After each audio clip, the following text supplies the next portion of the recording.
There's 3 different types of rings that I typically make. And I make coreless rings, like this one, no metal core, no ceramic, carbon fiber, even other resin. I make rings with cores that are typically metal, carbon fiber, or ceramic. Those are my favorites. The metal in particular I prefer is tungsten. And then I make channel rings, which have a metal shoulder so that it protects your inlay more for those that are a little harder with their hands. But we're going to start with the coreless. And if I'm doing a ring with no core, I will do all resin. And let me grab. I tried to do some rings that had no core that had something I cast in them. This one has choya. Well, the weak points of this are that wood. And so whenever I get it as thin as it is to be comfortable, that's where it's going to break. So I've learned if I cast anything at all, it has to have a core. But these resin rings, I've actually made these 2 blanks myself. This has been pretty strong material. I've worn this little bitty ring for about 1.5 years now, and I've been taking care of my livestock, opening and closing gates, using some hand tools, and I've yet to break it. And so I figure that's a pretty good test to show how strong something this small can be. The resins I use, if I want these color swirls, I'll use Alumilite Clear Slow. If I'm casting something clear or like this, I prefer Liquid Diamonds. Liquid Diamonds does not care if there's a tad bit of moisture. So, and then you don't need a pressure pot either. You might need to be a little careful when you're stirring to avoid micro bubbles, but Liquid Diamonds is a lot more user-friendly when you're casting. You can cast with Alumilite Clear Slow, but you have to make sure whatever you're casting is completely dry. And I'll pass this blank around with my ring. And this necklace I'm wearing also came from one of those blanks. So. And so to get started, I've already pre-drilled this one. And my next one where I show you how to put a core on these, I'll drill that one so you can see my method for that. But this is resin I cast. And I've been asked several times what chuck this is. This is from Craft Supply USA, and it is the Apprentice. And it was the most affordable I could find whenever I was first starting out. And it comes with several different jaws.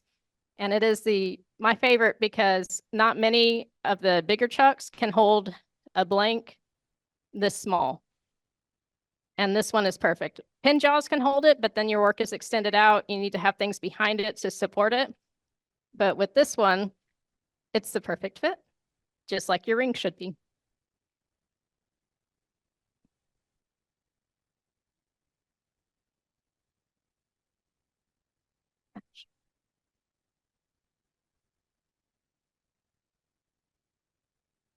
And a little safety to the ladies out there. If you have long hair like me, make sure it is back and out of the way. You do not want it getting caught up in your lathe because, well, it's going to be painful and potentially dangerous. And no loose clothing. I like to wear long sleeves in the winter, but I'll usually put hair ties and it looks kind of goofy, but I have multiple hair ties along my sleeve to keep my sleeves nice and snug so I don't have anything loose that can get caught. And your face shield. Now, I can't do this today because of all my lovely gadgetry on my face. But I usually wear a bandana because, well, I know man glitter is kind of the thing, but it's a little hard to get out of my long hair. So this keeps my hair from getting too messy for those ladies. But let's get started. Oh, one more thing I'll go over. This is a boring head. Also, I got this at Craft Supply USA. This has increased my accuracy on getting my rings to the perfect size. I did start with a skew, and like this one, I oversized it because it's hard to get like teeny tiny increments larger. Sorry. So I invested in this boring head. It's about $100, and it can go to the 1,000th of an inch.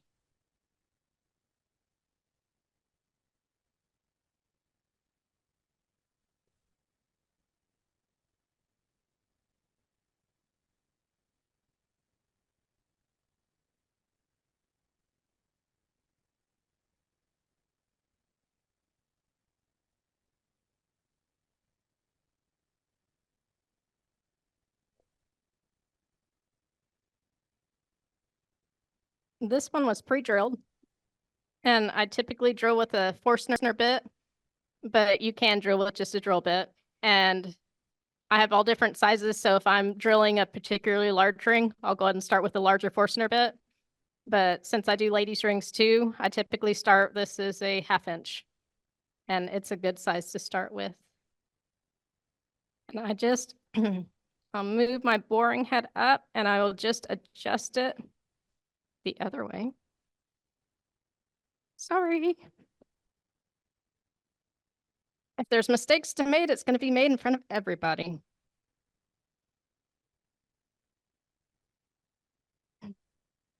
Whenever I first start drilling, I'm not sure how, maybe a 30-second. I mean, I start off very, very small my first, because a lot of times this hole is not centered if it's come off of my lathe. I don't know the orientation. Sometimes they're not perfectly squared, so it might be more to one side or the other. And so I'll start off small just so that I don't break anything. And I drill slow. I think the slowest on my lathe is about 6 or 7 RPM.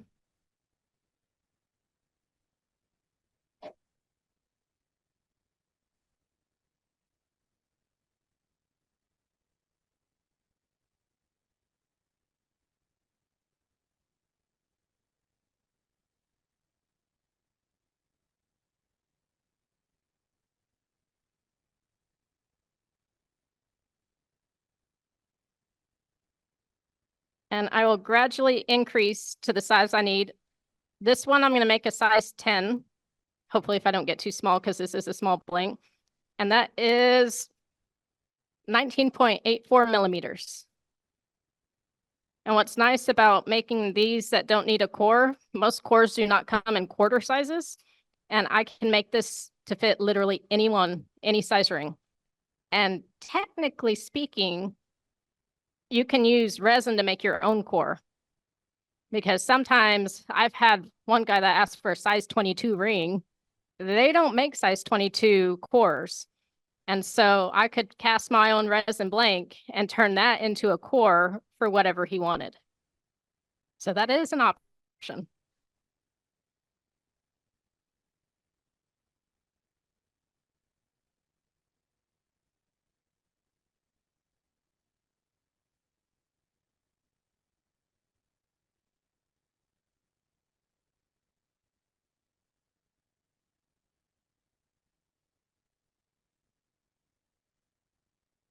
Now, a word of warning, because I've done this. If you look at my chuck, you actually see where I've clipped my jaws on the inside. So as you get to larger and larger size, you can feel and kind of hear whenever you hit the end of your blank. So just as you get in there, just take it slow, because you don't want to clip your jaws like I have multiple times.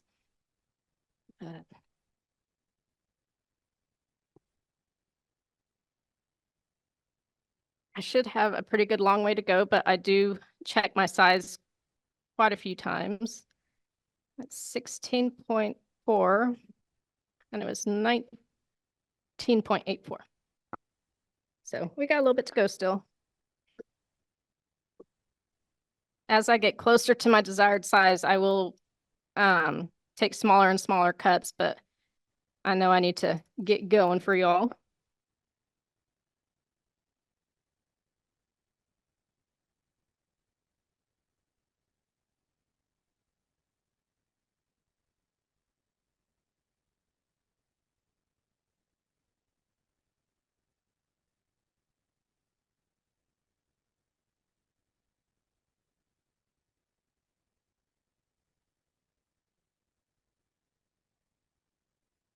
I was just starting to hit my chuck there.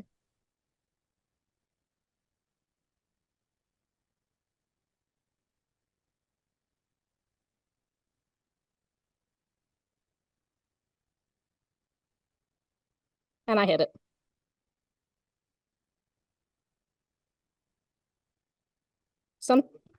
Something I have that helps is I do have a light that goes, a magnetic light that goes around on my lathe, so I can kind of peer down in there to keep an eye on how things are going. But that would make this hard to see for y'all. And sometimes I will put some wood behind here just to kind of protect a little bit more.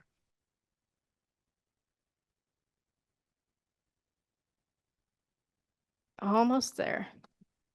We're at 19.7. I need to get to 19.8. So we are going to make just a tiny adjustment here.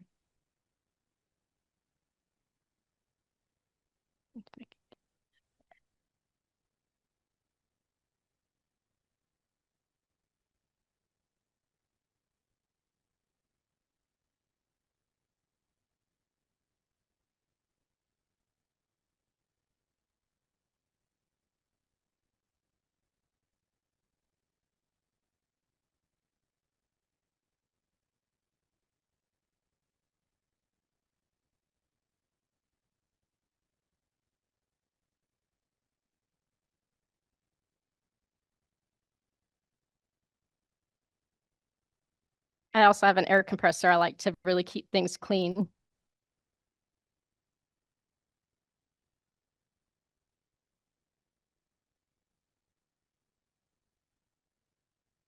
Oh, I went about a tenth of a millimeter too big, but it'll be okay for demo purposes.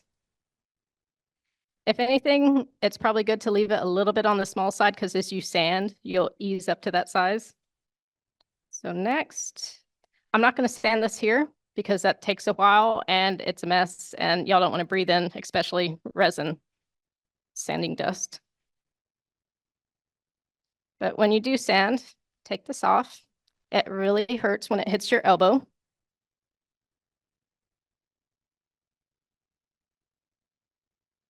And whenever I get to, don't lose that.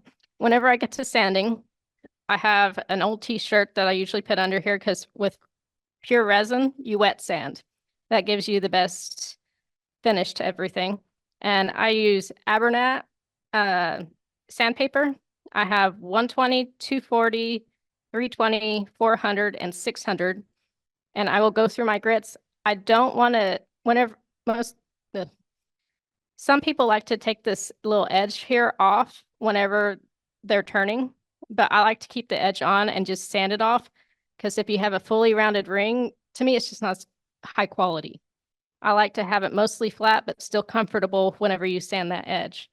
And so I will sand the inside, the outside, a couple of millimeters, and I'll just go around this corner through all my grits. Then I will go to my Zona paper and once again, wet sand. I will go through all of these grits and in between each sandpaper and Zona paper, I have these blue paper towels and I will go and I'll get one wet and I'll wipe it down because I don't want that previous grit scratching my blank. And then after I've done that and I've sanded through Zona, I'll go ahead and I use this hut polish. There's many kinds of polishes out there that probably do an excellent job. This is what I started with and my bottle's not empty, so it's what I continue to use. And I will go ahead and I will polish this. But you're thinking there's another side to it that's still rough. So what I would do is you just go and you flip it to the other side. If this is rough at all, I'll take my round carbide and I'll just take any of the, like if I cut this on the bandsaw and it has teeth marks, I'll just take this and barely scrape it to get those teeth marks off. And I'll do the exact same process. I go through all my Abernat, cleaning in between. I'll go through all my Zona paper and I'll follow with my polish. So the inside and the inside against your finger and this outside of the ring should be finished before you move to the next step.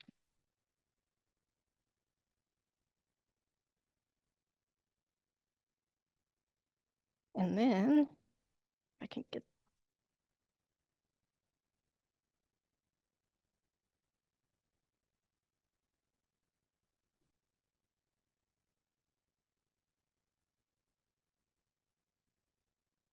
let's see, the next step, I don't have any of these sanded, but it'll work. This is a ring chuck I also got from Craft Supply USA. It comes with I'll just grab one of each. It comes with large bushings, medium, and small, and you can make your own. I have made my own that are smaller. And there's one time I need larger, and I just made my own. I use HDPE. You can use wood, whatever's stable and sturdy, and you just make just a beveled shape, and then you can make your own ring choke. And there's several ring mandrels out there. There's different types, but this has been my favorite.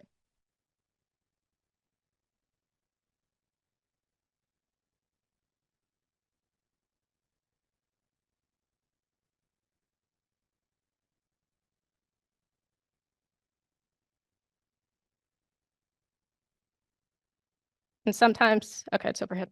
So sometimes whenever I'm trying to figure out exactly which of these to use, I'll just try to drop them on. And you want to go with the smallest because the larger one will actually cover up more of your blanks. So you can't really get down to the correct size and you cannot sand and get that to a nice even shape. So for this one, the middle.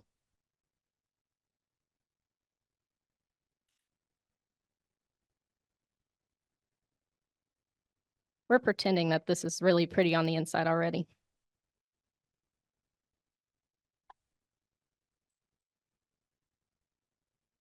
On another note, whenever you're dealing with resin, your carbide tools, especially your negative rake, are a lot friendlier. Anyone I've talked to that's used traditional on resin typically has chip outs and a hard time, but the carbides, for most people I talk to that turn resin, I'm sure there's many that use traditional that do an amazing job. I am not one of them. I started with these, and so traditional I'm iffy on, but carbide is definitely a favorite for these.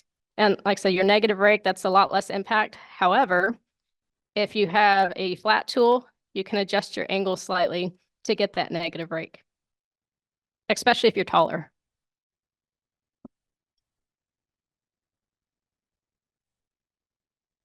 And whenever I'm turning my rings, I turn fast. I usually turn about 2300 RPM.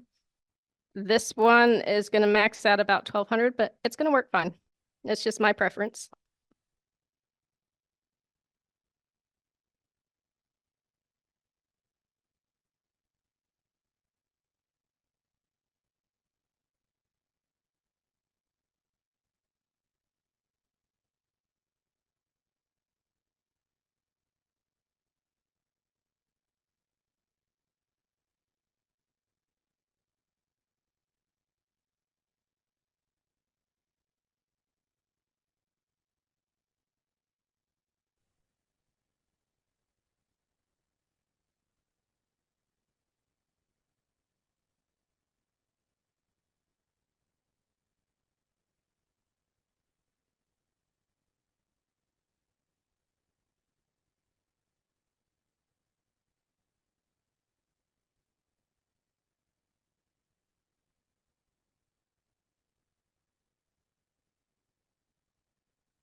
I'll usually stop a couple of times just to check my thickness. That's very thick. Now with coreless rings, you don't want them as thin as you would get a metal ring because it's just going to be fragile. And so, I don't know exactly the thickness because I go by eye. So once I get this down to thickness, I'll tell you exactly what I prefer. Some people like them a little thicker. If you want to eke and get them a little thinner, uh, just warn the people, don't use hand tools or be too hard on it because you could crack it. There's always that little disclaimer whenever you start getting really thin.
Now, if I have a ring that I can't really get to the size I want with these, I'll either go ahead and turn my own that are just a tad bit smaller, or I do have some other ring mandrels. They're not my favorites, but this is actually a really good thickness. And I'll pass it around. It'll be a little rough in this stage because I didn't clean up the edges because I didn't sand. But then what you would do next, get your old t-shirt or whatever to protect your lathe, put it under here, go through all your grits with, like I said, be sure to use water because dry sanding with this it never turns out well. You typically will see scratches in it.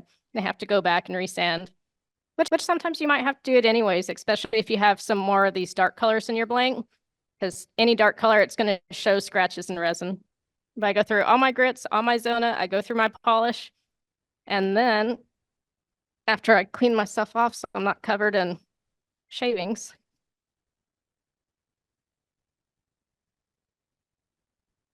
I got this buffing wheel. And instead of having a 3-wheel system, I have a 3-in-1 wheel system. And it fits perfectly with my ring chuck. I can't tell you how delighted I was to figure that one out. So I'll go ahead and either put some hut. I usually put a thin layer of hut on here. Even if I've done my polishing, I do another thin layer because this is to get it glassy. And first, I will hit this side. And sometimes I'll use like the diamond, like the bar, what are they called? The bars that you use with your Beal buffing. Yeah, the diamond, the white diamond. I'll put some white diamond on here and my hut. It's probably overkill, but it's what I do. And I'll hit this corner. I will use the middle to remove all the polish, all the rough polish, and I'll use this side to do my final buffing. So it's literally a 3-in-1. And I'll just demonstrate that this is definitely not going to polish up. Oh, you know what? Let's see what hut will do. Maybe it'll get it a little prettier.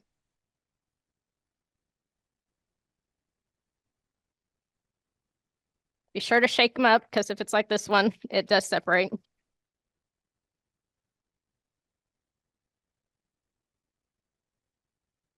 I'll clean that, I promise.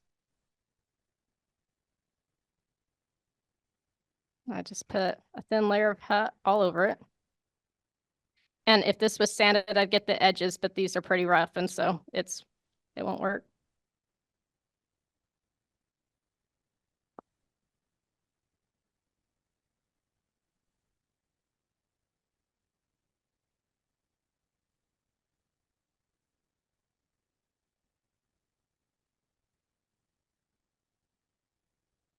But usually I'll sand to the, or I'll polish to the side, hit the middle, then I'll flip it and do this other side. Oh, and I wear gloves because that keeps it nicer too, but then I'll hit the middle.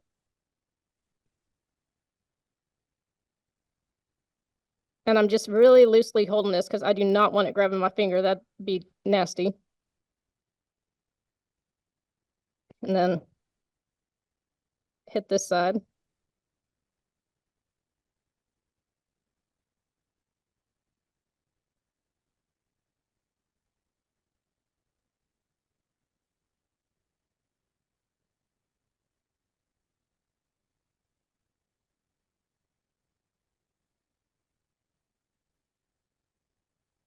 It helped a little, considering it wasn't sanded. But there is your coreless ring.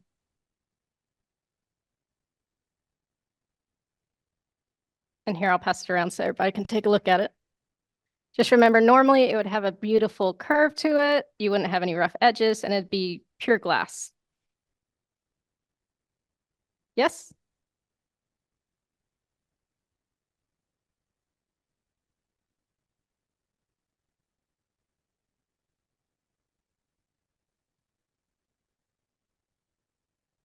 If I cut it on my bandsaw and it has the teeth marks that make it really uneven, I'll use the carbide just to even it out so I have that flat surface.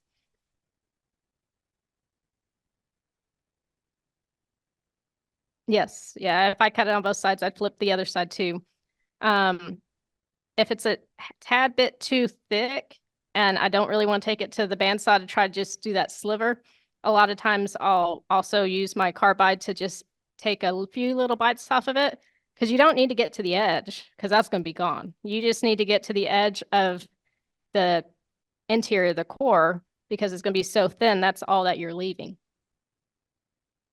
And next, we will go to a ring with a core.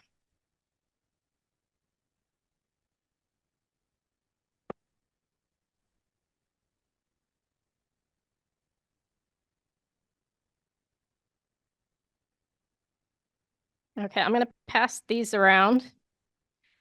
This is some antler I have, and it has a carbon fiber core. There is still a little bit of glue in here, but I haven't cleaned it up. But carbon fiber, you can actually sand it down. So if this was a little bit too small, you could actually sand it, but it's thin, so you don't want to overdo it. This is a tungsten core, and then this is a black ceramic, and you cannot scratch these. I used to use titanium and stainless steel, but they do scratch. And unfortunately, I am not apparently the most careful. And so it never failed. I'd have scratches on the inside. And then it's hard to get this metal finish with what I have. So then I had to get better polishing tools to get the metal on the inside done. It's like, you know what? I'm just going to get harder cores so I can't scratch them. But these are the different cores so you can see what all I use. And for those, Opal Ring Supply is one of my favorite suppliers because it's another Texan and excellent customer service. He has all kinds of cores. He has all kinds of crushed opal, and opals are some of my favorite inlays. If I can't get what I want through him, ringsupplies.com, they're Canadian based, but they have just about every kind of core you can imagine. And if they don't, you call them and say, hey, I need this size, I need this material, and 9 times out of 10, he will get it for you. But they're a much bigger ring supplier, but I like to keep it local. Okay.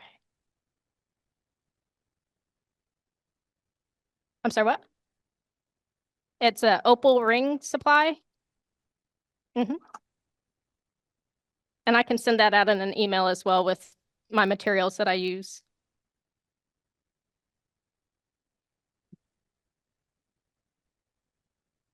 Okay. And I'm going to go ahead and drill this one since you didn't get to see me drill the previous one. Like I said, this has choya that I cast in liquid diamonds. And honestly, I love the way these look. Pine cones too. Pine cones make gorgeous ring blanks. Oh, and I know you don't want to over tighten this because once you're drilling, especially if you're doing all wood, if you over tighten this and you drill, most of the times it will crack and break, which for my last one, that's not necessarily a bad thing. But for this, you don't want it cracking and breaking. I mean, you can fix it, but it's not preferable.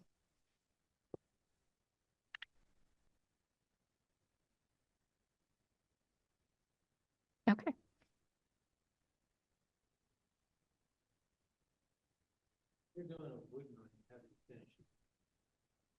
Um, I do it the same way that I would do a hybrid. I finish them with CA glue. I've started working with a UV resin to finish them, and I haven't figured out which one I like better yet. And so I need to give a few more to my husband so he can test them and try to break them, and we can see which one really stands up. I can't even count how many times my husband's broken rings I've made, but that's the best kind of tester.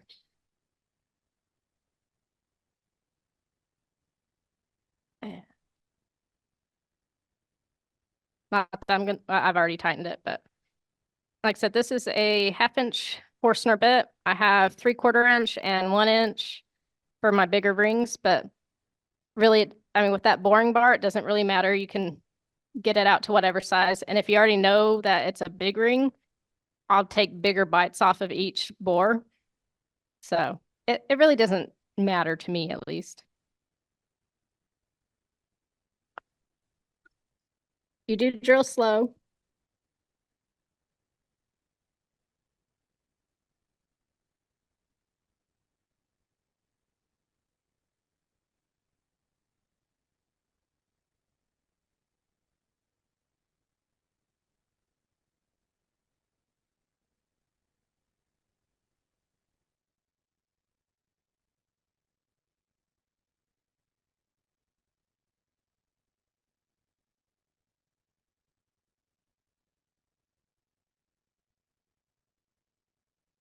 I would also recommend holding onto your drill truck as you're going in and out because it can catch and start spinning on you. And that will likely break your ring blank.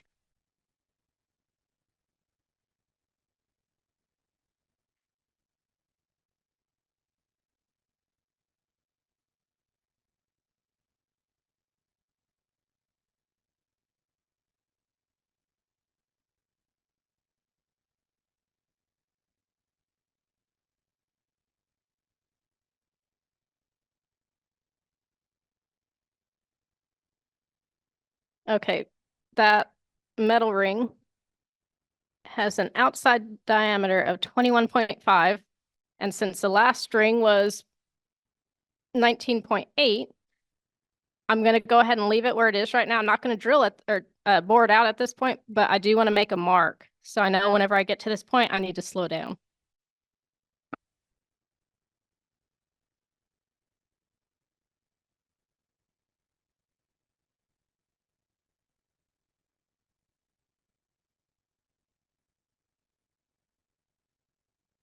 So kind of like a pencil line, but it's not a pencil.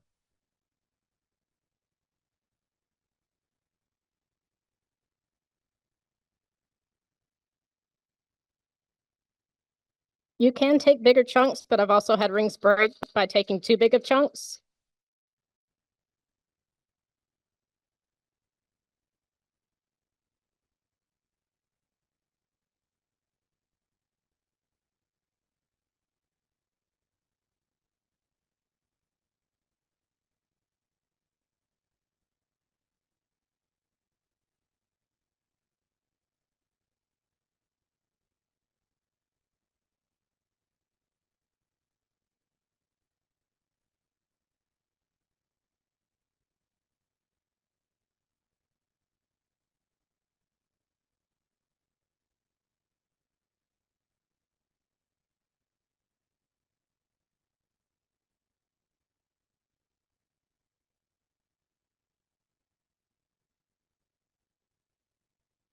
Since that was a little bit of a bigger bite, I'm going to go ahead and check it. I should still have plenty. Sorry, I'm sure that doesn't sound good. I should still have some wiggle room. And 19.5. Yeah, I got wiggle room.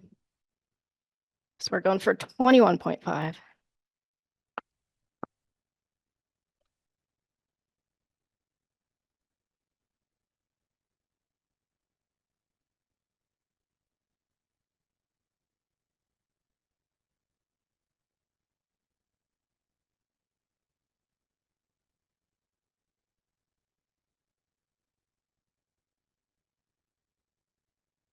As I get closer, I go from half turns to quarter, and then to eighth, and then to just tiny turns.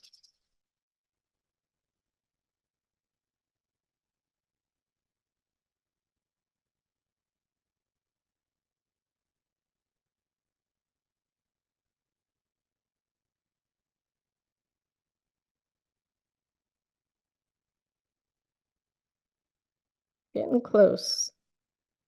Now, whenever I do cores, I do want my blank to be a little bigger than the core, because if you have it a perfect snug fit, as that material contracts and expands as it moves, it's going to crack. And so you want a little bit of wiggle room there.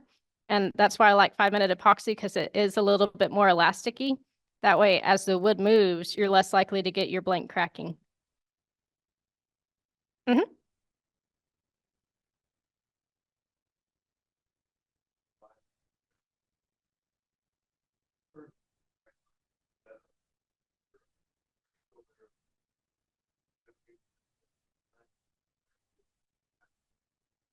I wing it.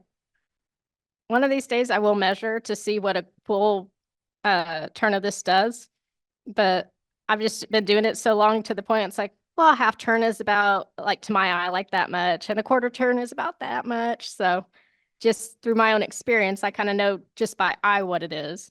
But one of these days I do need to measure. That'd be a good idea. So I'm a bit more knowledgeable in all this.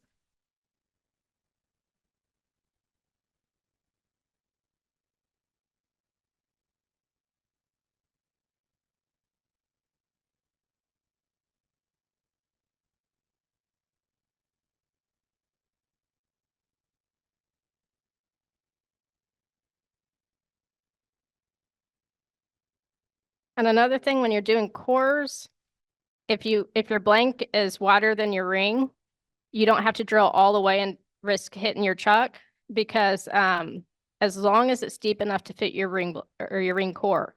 And then after I've glued it up, I take it to my belt sander and I will get the edges, if it's thick enough, I'll get it pretty close to flush. And then I will go and I will hand sand the edges until it is flush with my ring blank. And so if there's a little bit of wiggle room, like I said, you can leave a little bit, but I can see the edge of my blank to know when to quit boring so I don't damage my chuck more.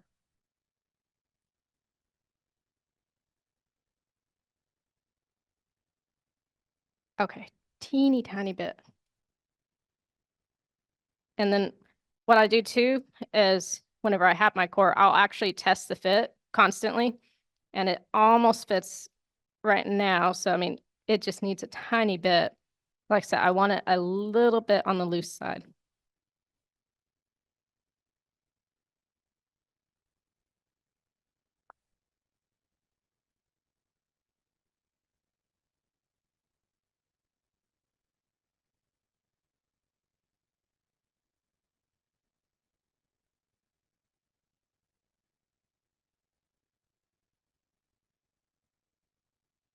This is the part that's not overly exciting because you are just sneaking up on that. Otherwise, you oversize it and then you're hoping a customer comes along with something that'll fit this.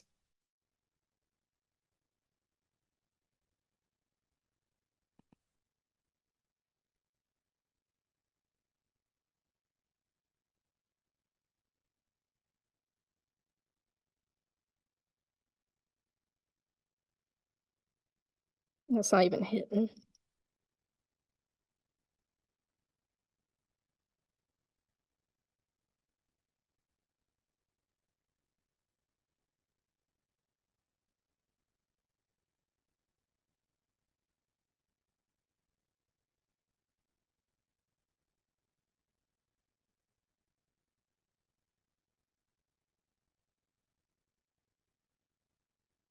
Now that's a snug fit. That's what people think they want. You don't want a snug fit.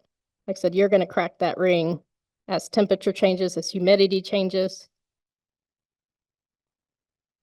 If you don't, if you don't want to ease up with the boring bar, you could sand at this point. But I'm going to live dangerously,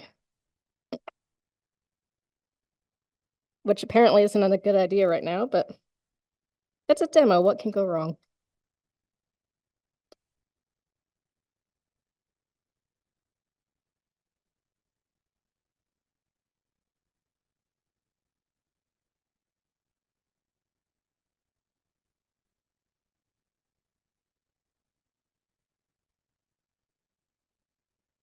Can't figure out what I'm trying to do. It's like I don't want to blow into the speaker, but I'm trying to get this out of my way.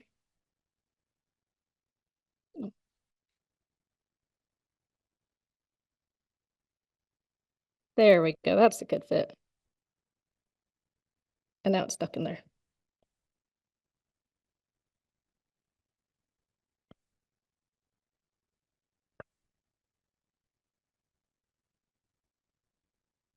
But I want to be able to drop it in and it just falls right out. Where am I going? That way. So drop it in the top if it's not crooked.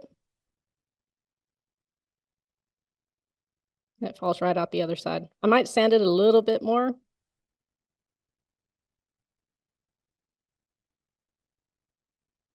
Get my 120. And that also helps scuff this up a little bit for whenever I'm gluing it in.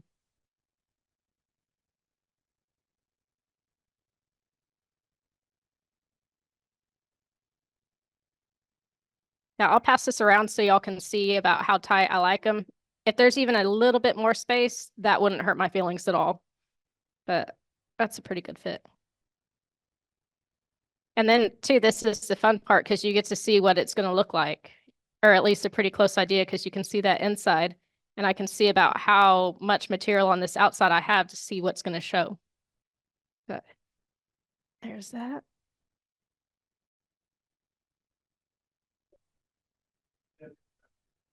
5-minute epoxy is what I typically use. And depending on what my blank is, if I'm doing resin, I will color my ring blank, and I will color my ring core. Otherwise, as you put it on and you get that resin part thin, you will see through to your ring core.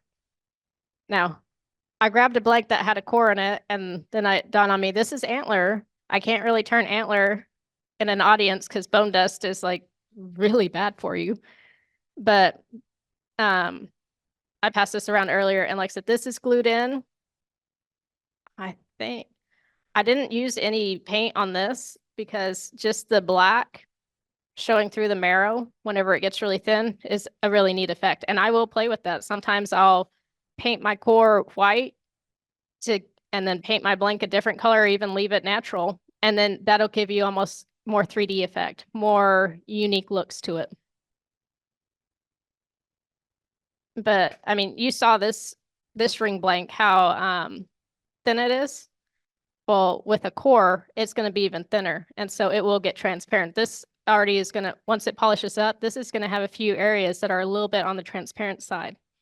And so always, always add some paint. And I mean, I'll use Sharpies. One of my favorites is nail polish because it's pretty cheap. I mean, I go to the dollar store and I get your cheapy nail polish, and I'll paint the inside of my blank. I'll paint the inside of my core, or the outside of my core. And depending on what I'm doing, sometimes I'll get my 5-minute epoxy. And because I cast resin, I have all my micas, and I'll throw a little bit of mica in there too.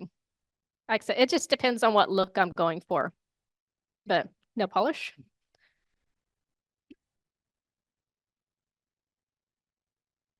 And then I'm not doing it here, but just for the sake of my setup, I'll usually throw some foil down because it's cheap and it's easy cleanup.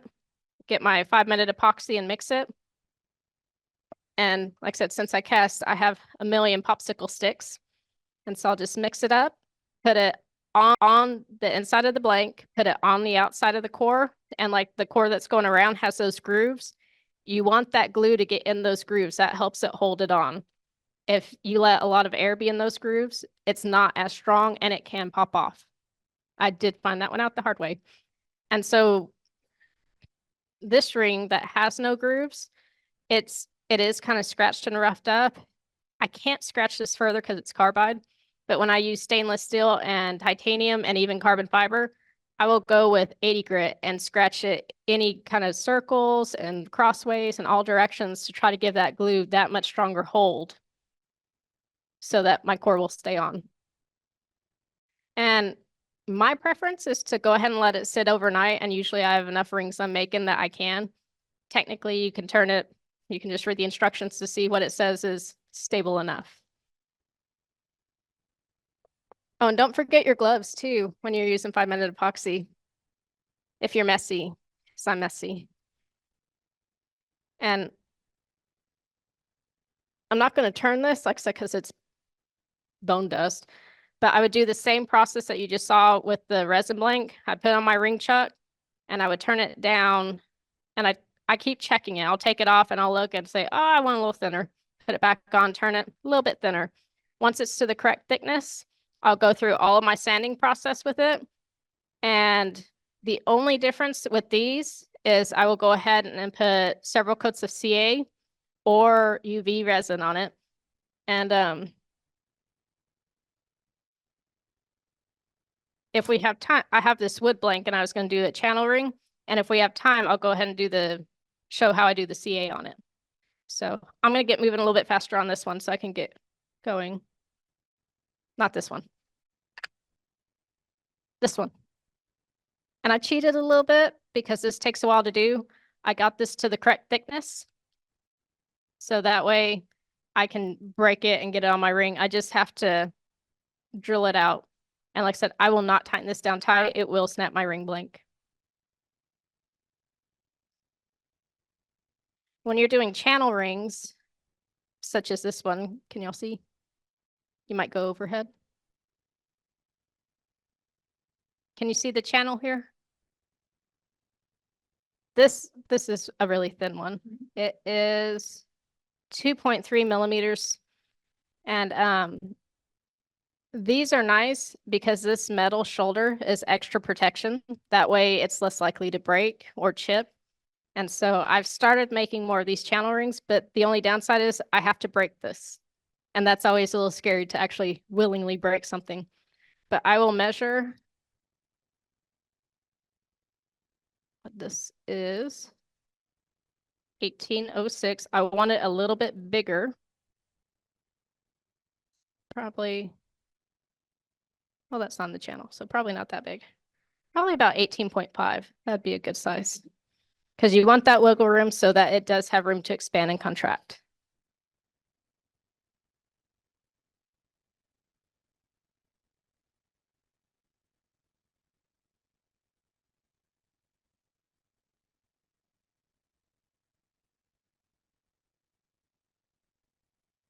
And with this being so thin, I will take little bitty bites so I don't break it.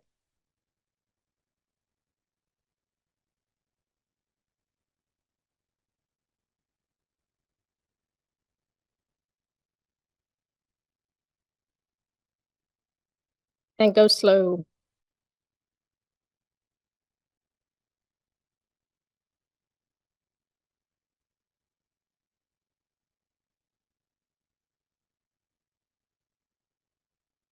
Usually I don't get it this thin before I drill it. Usually I drill, but I was in a hurry today and I'm like, what do I need to do to get ready for this? And I did things a little out of order. So this might be a lesson on what not to do. We shall see.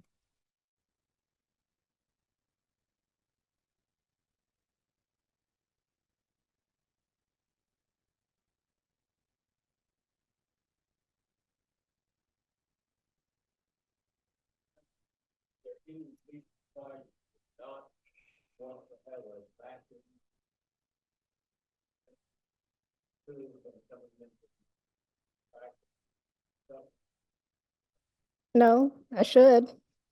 I should have a backing on this. You know, I might have one. Let me see.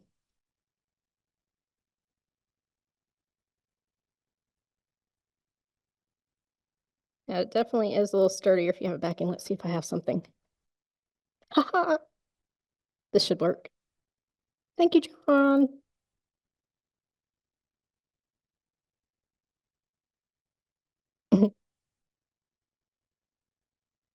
The only catch is if you use something for backing, it needs to be really level. Because if you drill this at an angle, it's not going to fit correctly. And that's a little loose.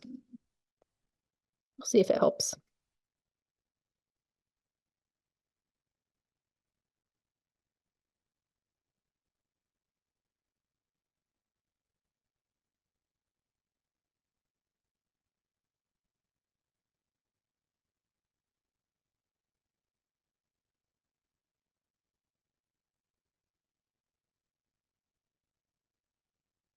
I know, not terribly exciting here.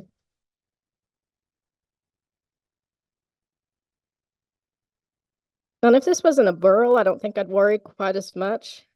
But with that grain going all kinds of directions, you never know what part might just want to snap off on you.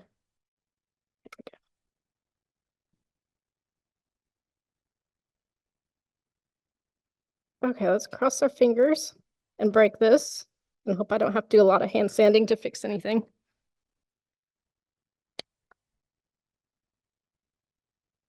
The first time I broke one of those, it was a pretty nice blank tooth. That was like one of the scariest moments. It's like, why am I breaking this? That seems like such a bad idea. You want to break it about halfway. So when you assemble it,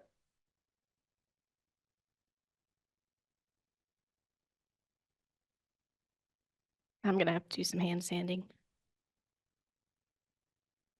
I thought I got it. Well, maybe not. There we go. I did snap this in half. See? And I'm going to put some CA glue on this for the sake of time. Normally, I would do 5-minute epoxy because it has more strong hold to it. Let me get my stuff out of the way. And cross my fingers I don't glue this to my fingers.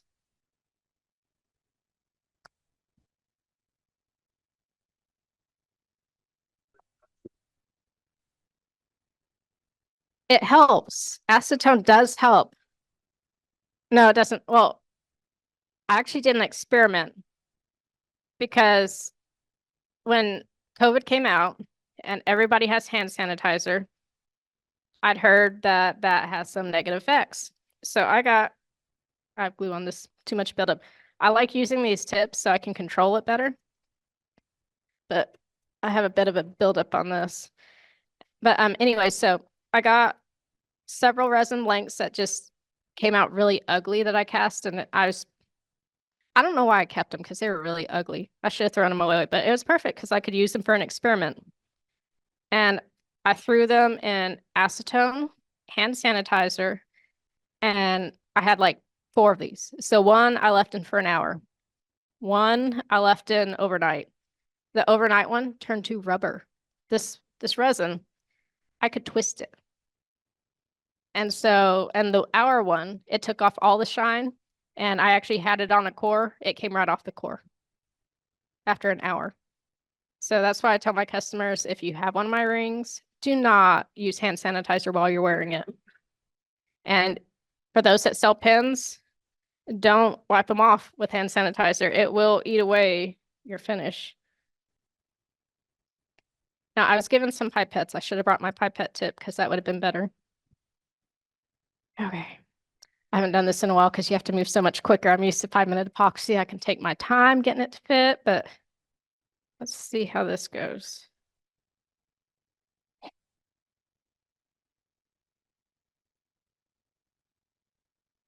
The CA is fun because you can kind of see what the finished blank is going to look like.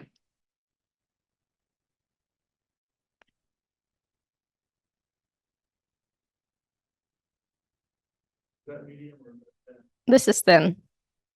I'm out of medium. I ordered some and I was really hoping Amazon would get there before I left, but it did not. And then where the cracks are, I'm going to add some more. And then we are going to cross our fingers that I can get this turned for y'all and not have it split on me.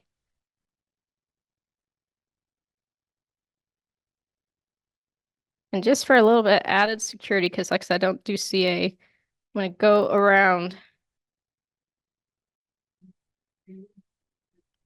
This is thin CA. My medium did not arrive before I left today.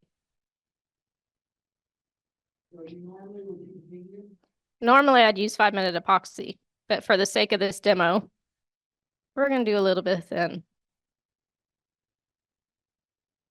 I didn't bring my activator, but that's okay. I can give that a few moments to set, and I can get this changed out, and by the time I'm done with that, it should be good to go. Should be. Cross fingers. I didn't glue anything to the fingers, so that's a sign, right? This should go good.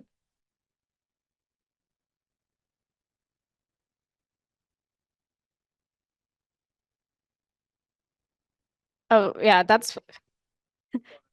Oh, no, I don't turn my 5-minute epoxy after 5 minutes. I've read the instructions on the bottle. But typically, I prefer to... Dang it.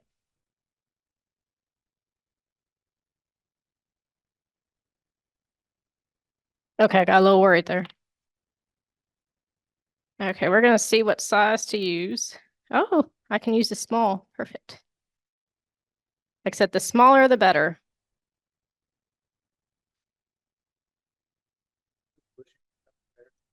Yes, the bushings do come in pairs.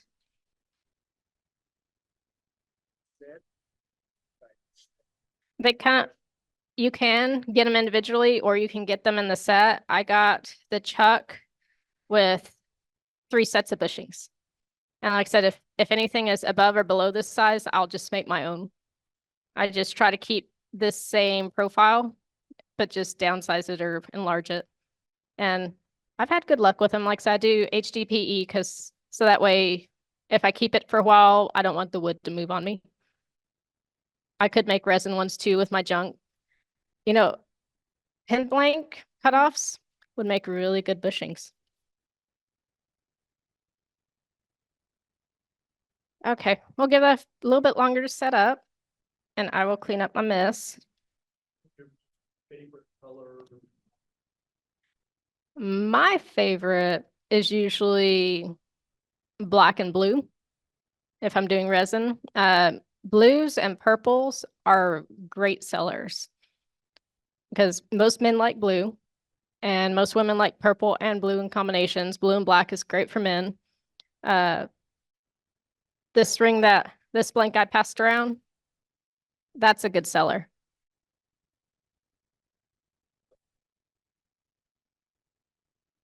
Um, I didn't, okay.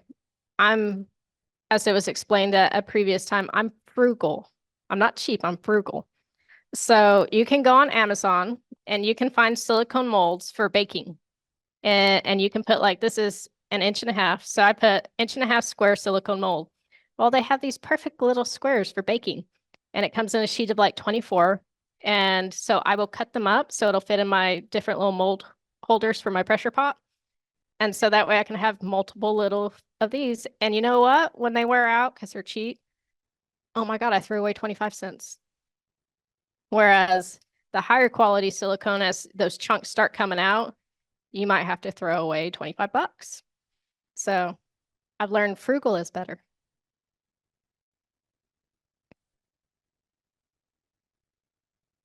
Yes, the buffing wheel.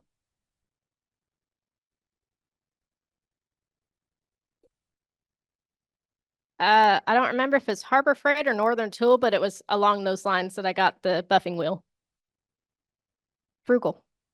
Everything is frugal.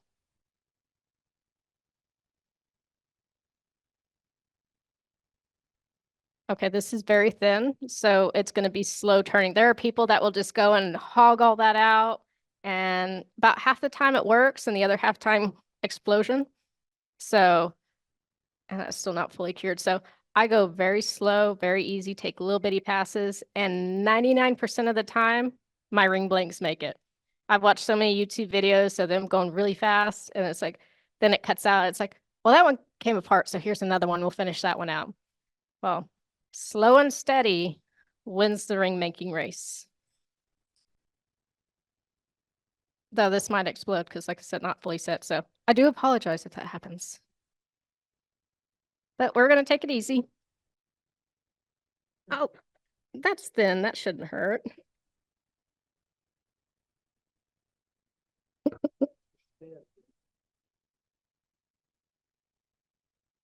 Oh.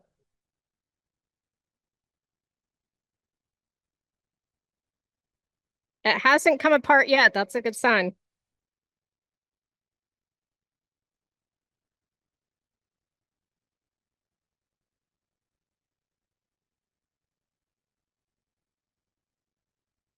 And I do like to save my shavings because they can be pretty cool whenever you cast them again.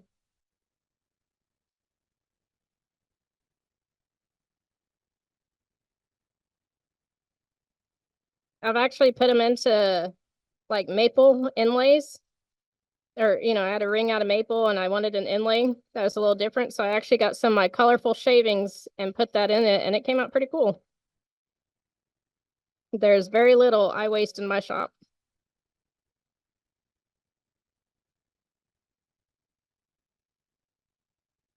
I can't tell you how proud I am that that did not fly apart.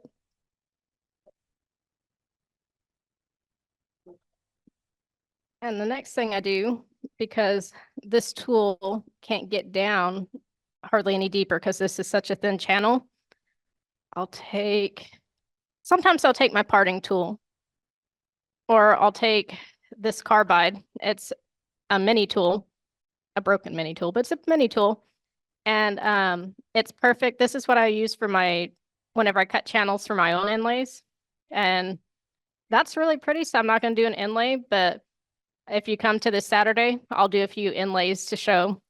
But I will use this.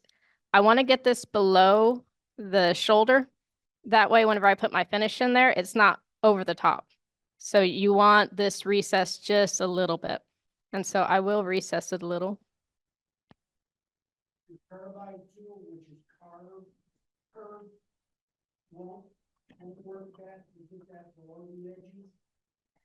Well, it'll get it below the edges.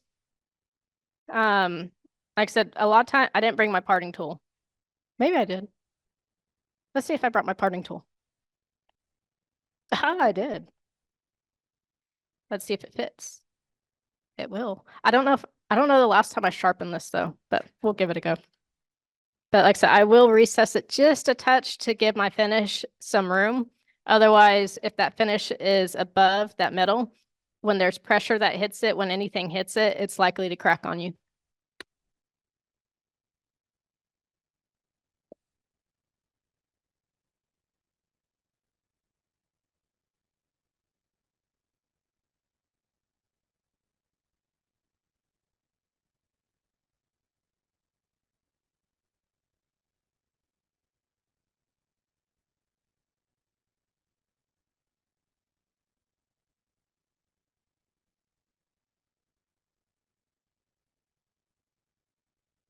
That's good. I will go through some of my finishing process. So y'all can, well, how are we on time? We're good on time. Last time I demoed, I ran out of time. Sorry.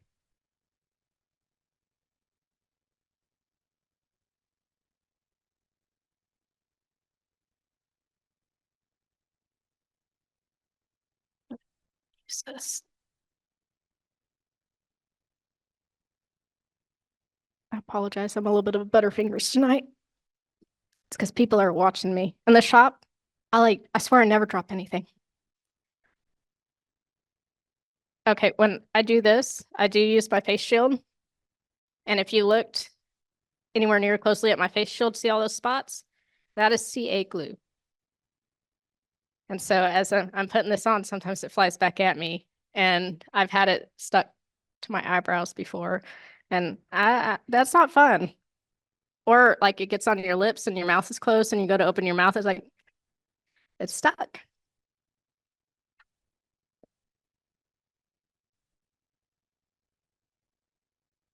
Now, people use all kinds of different things to put CA glue on. They use sponges. I've used the little plastic baggies that pen parts come in. That works good. Everyone has their preference. Everybody uses it different ways. Just do whatever, try the different ones and do what works best for you.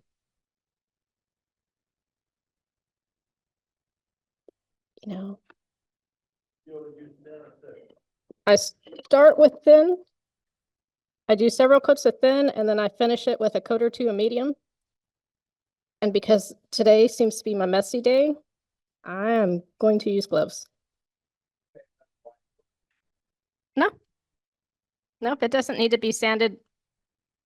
If I'm doing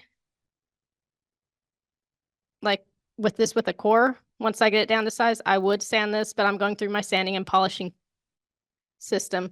But whenever I do my initial sanding on this, I will sand it to maybe 240 at the most, because I do want to give my CA something to stick to. But since this is rough turned,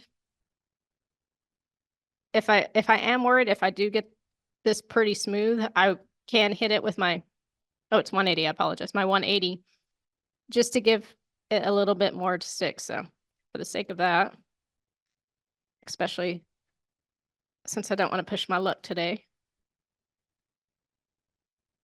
just a light sanding. But yeah, I would do the same thing, apply my CA, and then once well, I'll show you. Better to show than to talk.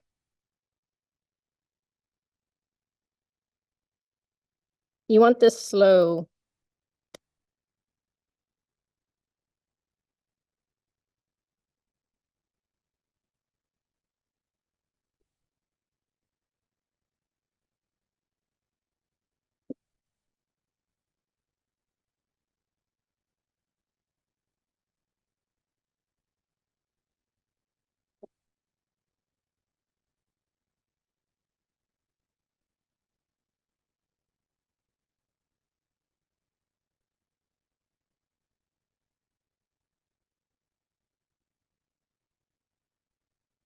And then I usually have accelerator.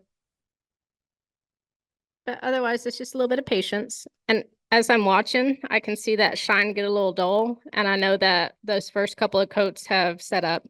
But as you go on, it stays shiny. So if you don't have accelerator, you just give it 10, 15, maybe 20 seconds, and then do your next coat.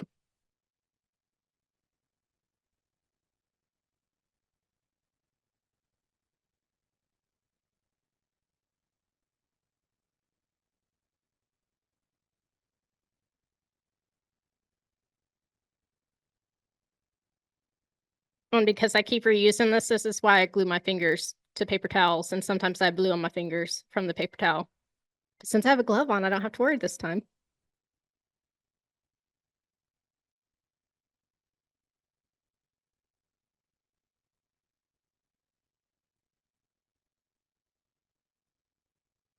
And I'll let that set. Usually I'd kind of again look at it on like the horizon line to see if I have any gaps still. And that'll determine how many layers of medium I do. I typically do 1 to 3. I just keep an eye on it. And then I'll start my polishing process. That's pretty. Yeah, I'll do a few more coats of thin just to build it up a little bit, and then we'll get to sanding because it takes seconds with it being this thin. Oh, warning. This will, if you have a lot of CA, it can ignite, it can smoke. So don't just go and throw this on your wood shavings. Just FYI.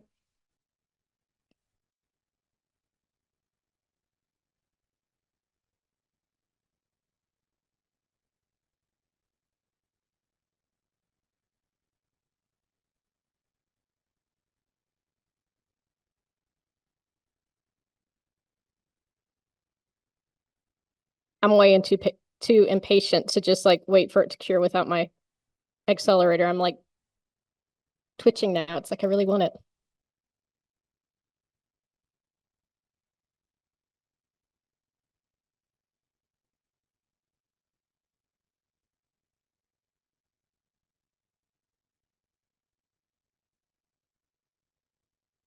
We're gonna do a little bit of a flood coat just because, like I said, I don't have my.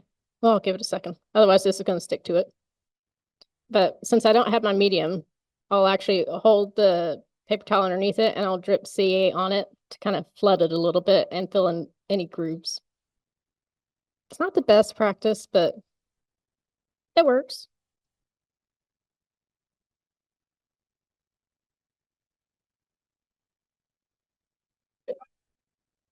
And this is why I have splatter on my face shield. And that should do it.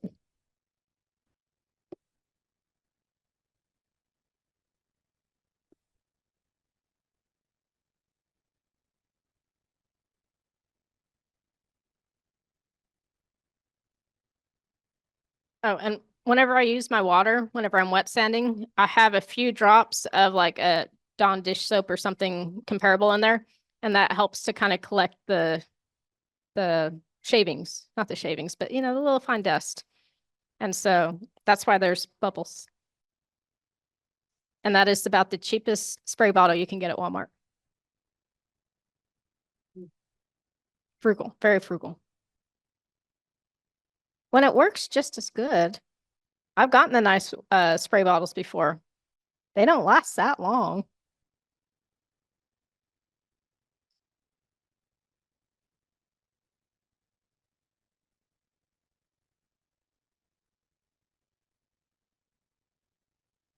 Start gently sanding. If you go too crazy with this, you'll just sand off all those layers you just applied. And so I do want to get it off of the metal. And so if you can see, it is a little cloudy on the metal. So I know I have CA on it. So I will sand a little harder on those edges to get that off. But you do want over the blank itself to be cloudy because that means that you have sanded all of it and you've gotten any high point or, there's no more high points and low points. It should all be nice and even. But I normally really take a lot of time on this step on all the sanding this is 90% of the time I spend on a ring, is sanding and sanding. Then I sand too much and I apply a little bit. You can apply more CA glue if you sand through it, just so you know.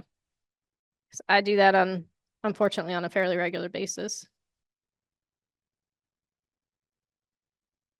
This is 600.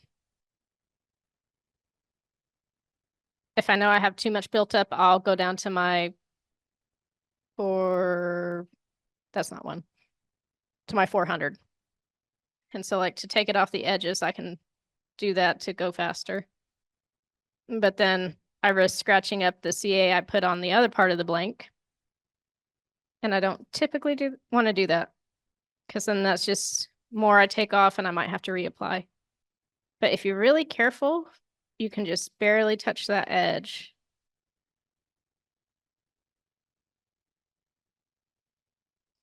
And you can see it's nice and cloudy.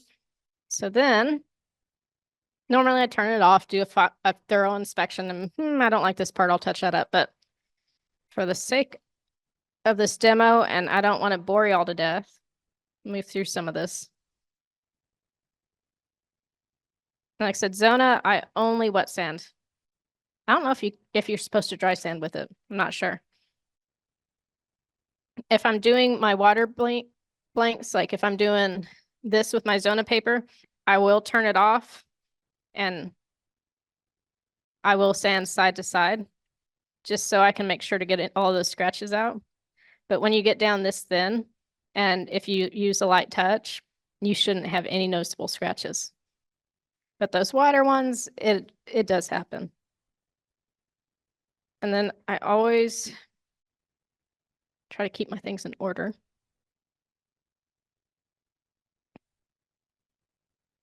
I always wipe between every one. And the Zona paper, it can be hard to tell which side is the right side on some of them. So I usually get a Sharpie and I mark on the back of it. So that way I know. And then that also helps because I try to go clockwise as far as what corner I've used. And so that way I use every corner and then I go to the middle before I need to throw these away. Frugal.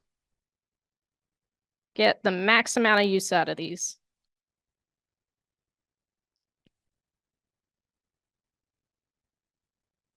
And with Zona, I spend at my shop about 20 to 30 seconds per Zona paper. The last one, I might spend a little bit of extra time. But I just want a really nice finish and polish on this.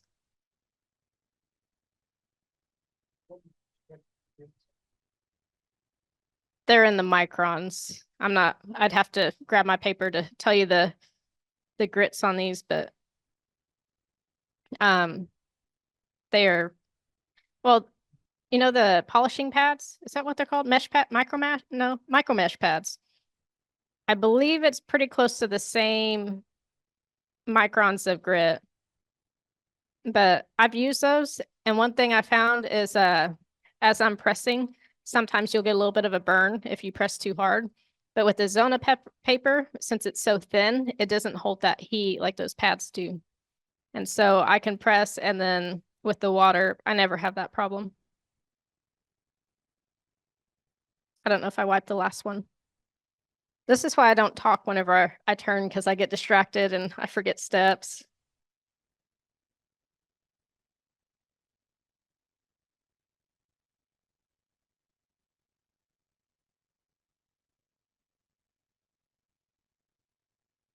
And like I said, in my own shop, I'd be taking twice as much time as I'm doing right now for y'all, but God, that'd be so boring to watch. I couldn't do that to y'all. I'd never be invited back again. But you get the idea. And try to keep these in order, because unless you have your original packaging that says what color is each grit or look it up, it's easy to lose that. Used to, I'd actually number them like I do my Abernet. Is that how you say it? Abernet? Abernet? Abernet? Oh, yeah.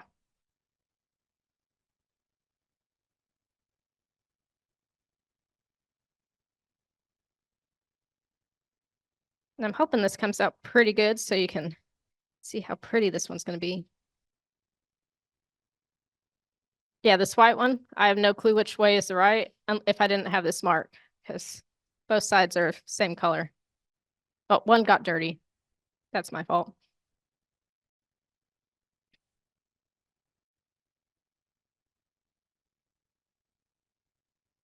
I'm not quite so careful with my spray bottle at home either, but this is not my lathe. And I have like a huge t-shirt just draped over this whole thing that started tearing. So it's like, oh, perfect.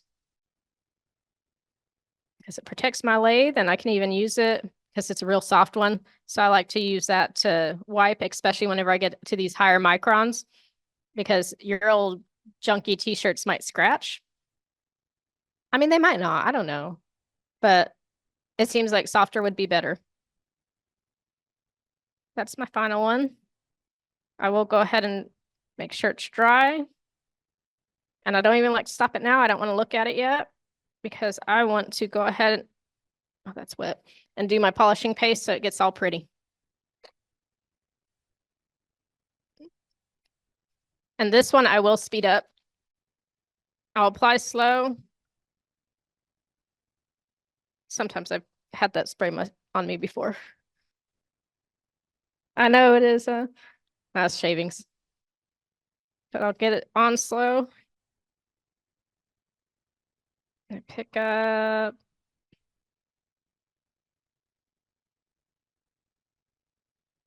Right about there, that's 700. And I press pretty hard when I'm doing this, as you can see. There. And then I wipe it off with kind of a clean section. And then I have a little bit more. I usually do 2 coats. And I'll apply the second coat. Press pretty hard there. It's not shining up great. I didn't do a great job sanding this one.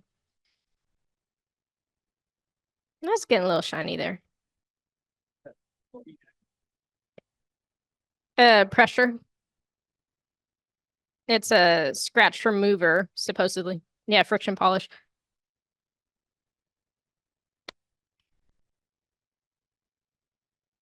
Okay, you can see I didn't do a perfect job on here. Like I said, I take a lot longer usually. There's a few shiny parts. But what I'll do too is get my buffing pad.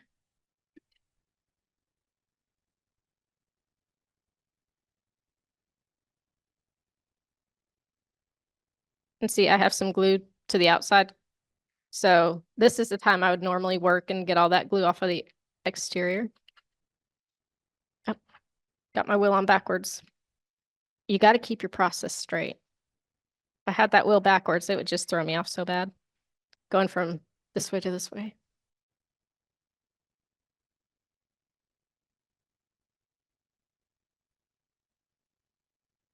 Three.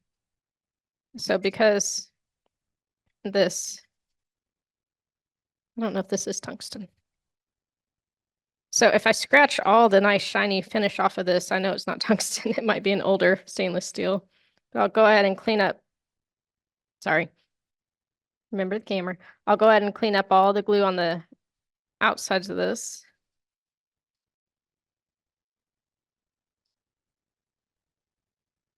Yeah, I can definitely feel that glue there. I'm pretty sure this is stainless steel.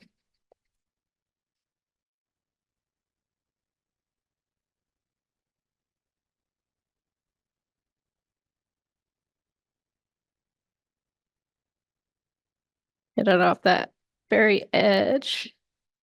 I'm not going to do all of it. You guys get the point. Get some more of this.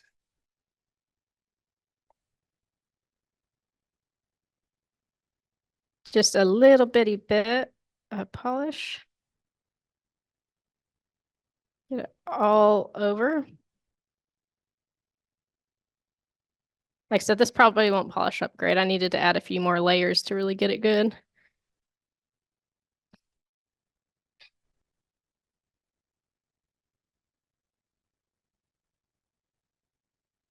And since this one, I don't have to worry about buffing out the sides, I just go straight on. Then I do my middle, and it's starting to look a little bit better. I probably sanded all those layers of CA off. And I get this side.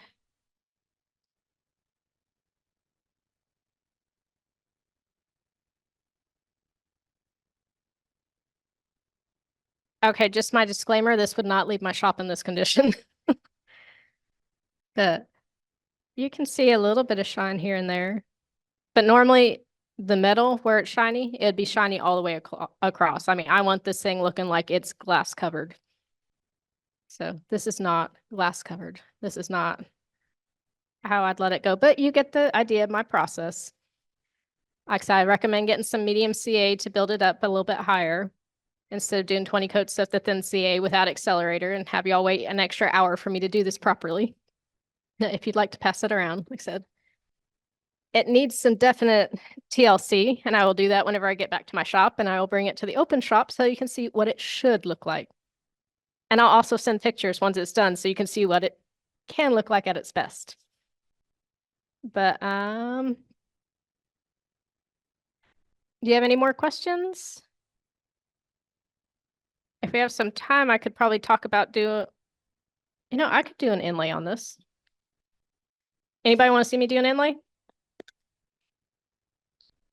Yay, nay? Am I boring you? Because technically, you could use this for a ring core.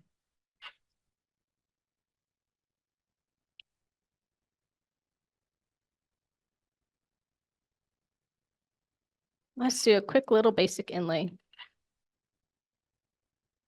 I could do metal and wire, so you can see both of my processes. I do powders too. I mean, I've done ashes. I've done horsehair. I'll attempt putting just about anything inside of a ring. Some of them don't work.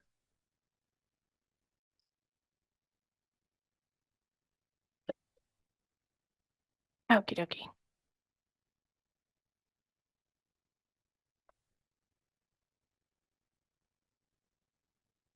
One thing I didn't mention earlier, you want your carbides to be center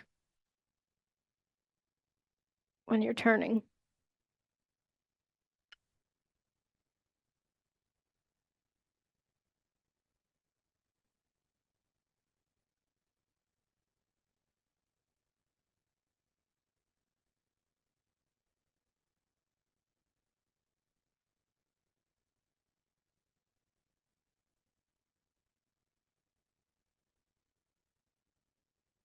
And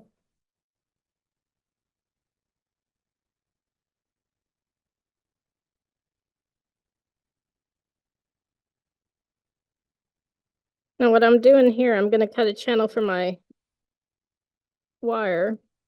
I'm looking at that horizon line, hoping I don't cut through there.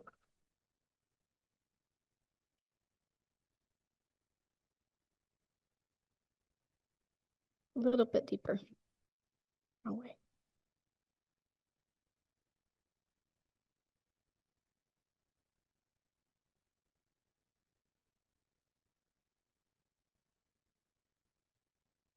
Pretty good.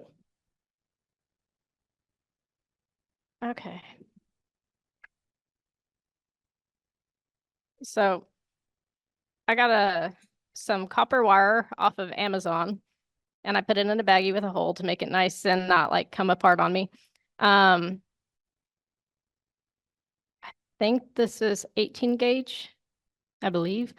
But one thing when you get wires, especially off of Amazon, make sure they're not coated, because I've got a brass wire and it's copper coated brass. So whenever I file it down to be flush with my ring, it's copper, not brass. Same with silver. Supposedly silver, well, it's copper coated. And so what I will do is I will get my wire and I'll put it down in the channel, and then I'll grab my big old tweezers and put it on top to press it down nice and snug. Let me turn it so y'all can see. So this is hard because I can't see it. There. Okay. Let me get my head in the way so I can get it set. And what I'm looking for and it's really hard to see because it's so tiny on this video, is I want about the middle part of the round to be flush with the top of my ring. So that way, whenever I file it down, it's at its widest point. Does that make sense? Okay. I didn't bring my files, but I have some mini files that I usually use for this. And that's how I will mark it. But for the sake of this, we're just going to get close. I'll press this down into that groove.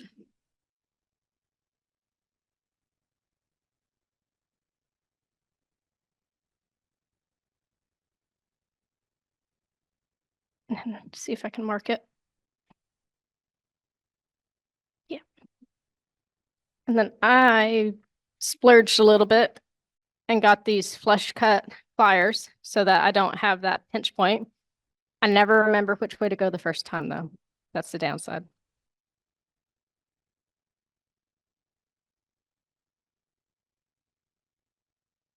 There it is.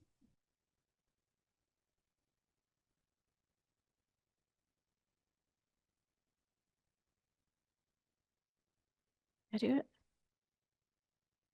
I did it right. And then the other side, since it was cut with the correct way, it is pinched. So I have to cut the edge of that off. And I will do several test fits until it is completely flush. And if it is not flush, I have a vise that I'll put this in so that the tip of it is barely sticking out the top. And I get my little files and I will file it until this is an absolute perfect fit because I don't want any gaps and I don't want overlap. And I'll hold, oh, it's not cooperating with me. I'll press this corner down really good so it stays nice and flat. Oh, I use dead soft copper because you can get all different kinds of hardnesses of it, and dead soft is my preferable one. And I'll press it on around. Sorry, my fingers might be in the way. Yeah, that's pretty good. I think that will work.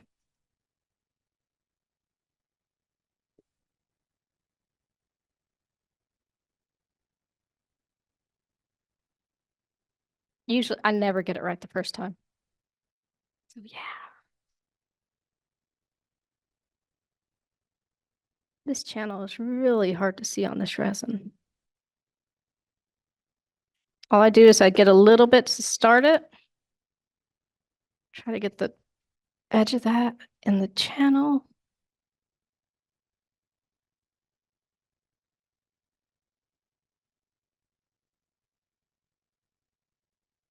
I'm cockeyed here. And then I just press and hold until that first little bit of CA kicks. And then once this kicks, and I give it extra time too, because I don't want this moving. Once this kicks, then I will do the rest of it. That way, once I press it in, if it does end up overlapping a little bit, that does allow me to pull the very end of it up and file it till it is a perfect fit. Okay. Whenever I'm doing this with wood, you can really see that channel.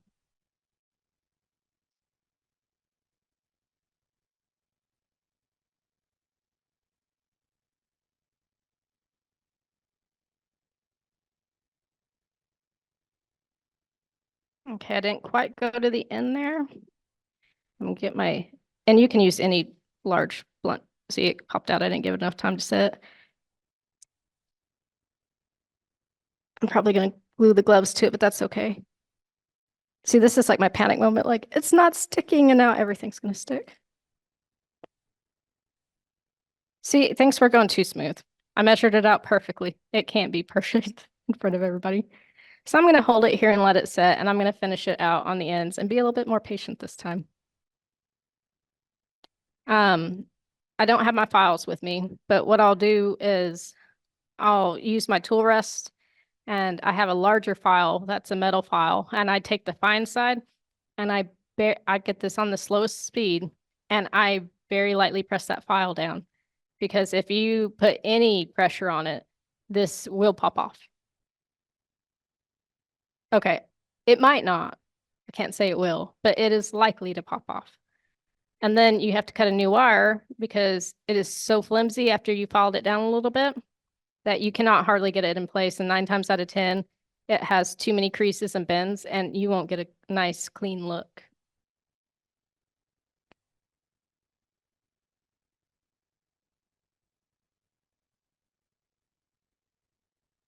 This is not my most attractive ring. Copper and yellow and black.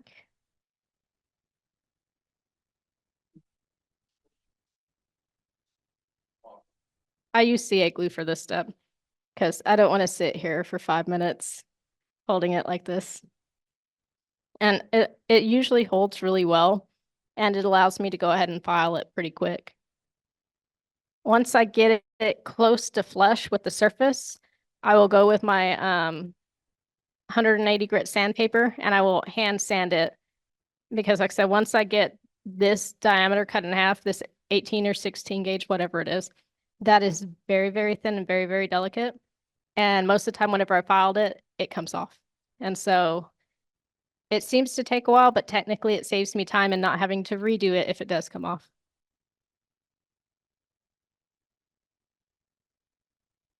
But once I get that file down, you won't even be able to tell where it starts and finishes. Let's go ahead and cut a groove for some stones.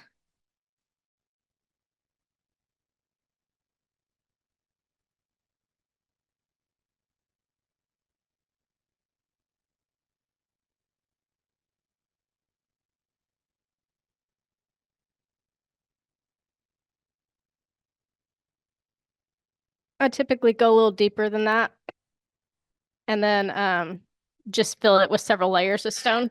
Sorry, with stones. I'm also going to skip one more step because it takes so long.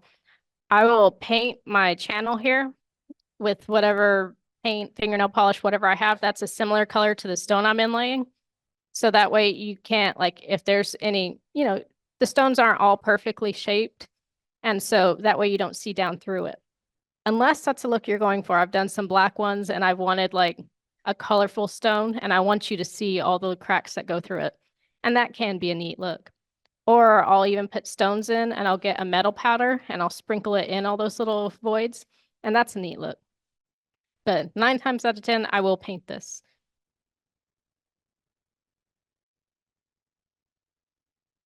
And this is wax paper. And I put some creases in it. Usually I'll get my air hose and I blow all this stuff off because I don't want that mixing with my stone.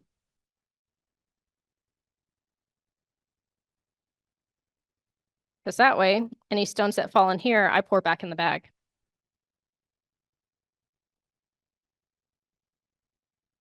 Okay.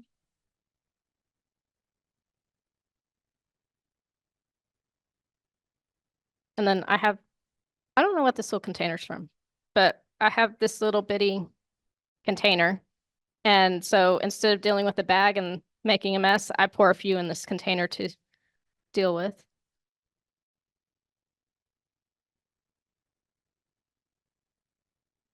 Because I've also spilled a whole bag before. Oh, and just for an example, this is $15 worth of opals if you'd like to pass that around. And this was several years ago. The price may have gone up. Now, whenever I'm starting my stone, I will go ahead and do just a little drop of glue to hold the initial ones in place. And then I like using tweezers, but I'll use the flat edge of, well, this is bigger stone. Whenever I have finer stones, I'll use the flat end of my tweezers to dump some into there.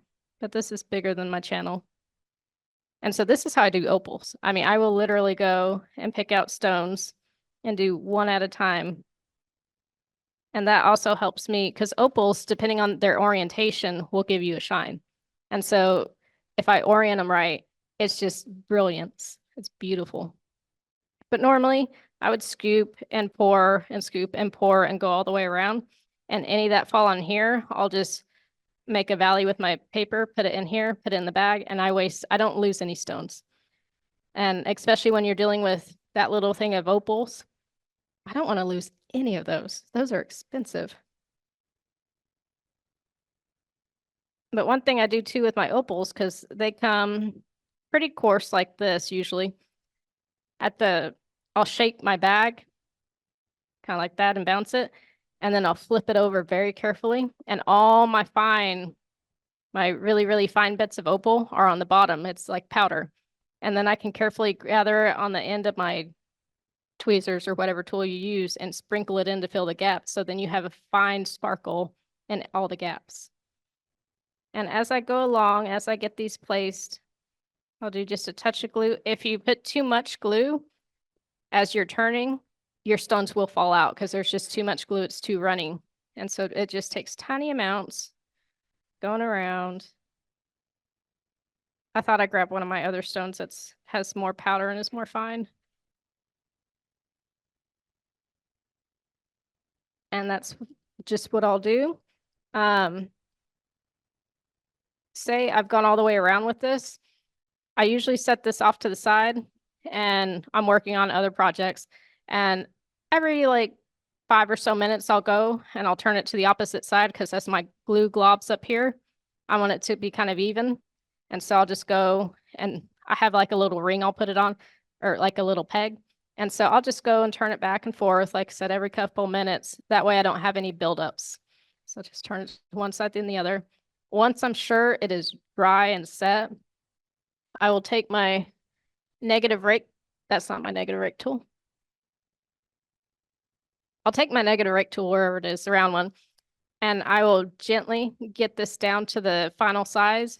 And if I see any holes, like sometimes they will pop out, holes or gaps, I'll take my tweezers again. I'll grab a stone. I'll get this thinnest one or one that looks like a perfect fit and I'll place it. And then what I'll do is I'll take the flat end and I'll crush it in there. And that way it fills that void and it kind of turns it a little softer and powdery. And then I add my CA. That way I have no gaps, no voids.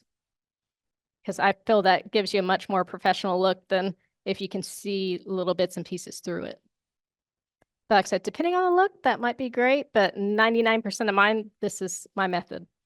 And usually I have a thicker channel, so like I said, I really pile those stones in. But, well, that might be the ugliest ring I made. I was gonna say, well, it might not be the ugliest. It is kind of ugly. But that is a very quick rundown on how I do inlays.